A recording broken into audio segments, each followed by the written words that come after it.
In this time lapse, I'll show you how I've made this portrait of an aging Asian surgeon based on the Hitoshi Sensei character.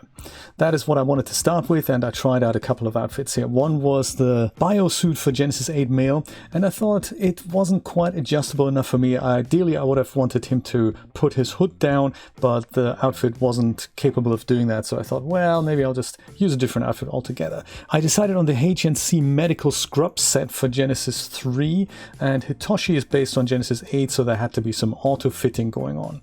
The outfit doesn't feature D-Force, so I had a bit of poke through there that I wanted to avoid, and I thought, oh, maybe I'll do a bit of ZBrush magic to even that out.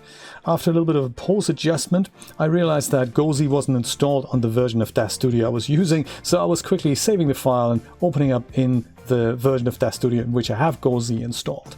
That had not all the content libraries mapped, so I did that quickly before loading in my scene so that all content would appear. I'm not a ZBrush expert, I gotta be brutally honest, so I didn't actually realize that the improvements that I was making to the outfit were happening to the surgical gown rather than the shirt underneath it. But hey, nevertheless, it means a double round trip into ZBrush. So when I brought this back, I thought, hey, the poke through is still there, but that's because my morph has actually happened on the green gown rather than the blue undershirt there.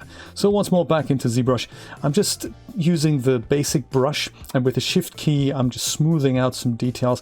It's really where ZBrush and this integration with DAZ Studio really shines, where you can just send things back and forth, bring them back as a morph, and then not have to worry about resolutions or textures or whatnot. The GoZ plugin just takes care of this all by itself. After the pose, the only thing that I wanted to adjust was where he's looking, so I used the Power Pose tool to adjust his eyes and his head movement. I also dialed in a bit of an expression there that we don't see the generic expression, but something else just subtly. We don't see much of his face anyway, but you know, I think it made a difference. I considered that him being an aging surgeon and all that, he should maybe wear glasses, but none of them that I tried really worked, so in the end I thought, nah, they'll just include the eyes more than they should. I used Cake One's Click and Render Pop Edition to give this a really strong black background, but the presets that I had there weren't quite suitable for the look I was going for.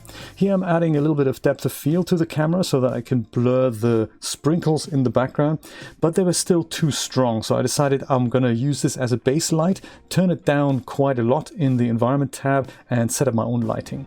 So I'm starting with a regular spotlight that will act as a strong backlight so that he gets some highlights around him, and the idea is that he's going to look at me as if I'm the patient and he's the doctor. So this is one spotlight from the back, fairly strong, and then from the front to illuminate him from the left and right. I'm using a mesh light for that. So that's just a square primitive that I'll shift into place, and then on the surfaces tab I'll just give the emission color anything other than black. So in my case I'm using white, fiddle with the parameters a little bit, and then we have this softbox look that you'd get if photographers would put two softboxes next to the character. Fashion models often do that. I considered having him without the mask, but I thought, no, I'm going to leave him on, so that's that. The background is still from the initial HDRI that I tried, but after looking at it in Photoshop, I decided I'm going to replace it with my own background. I found that his eyes were a little bit too dark, and I wanted to really emphasize that because that's pretty much the only thing that we see from the character. So I decided to use a dodge effect in Photoshop that just brightens up the midtones, highlights, or dark parts when you just subtly brush over them. I also decided to use a bit of burn on his surgical outfit to paint in some additional details, and that is pretty much it. I hope you enjoyed this little over-the-shoulder look of how I made this little portrait.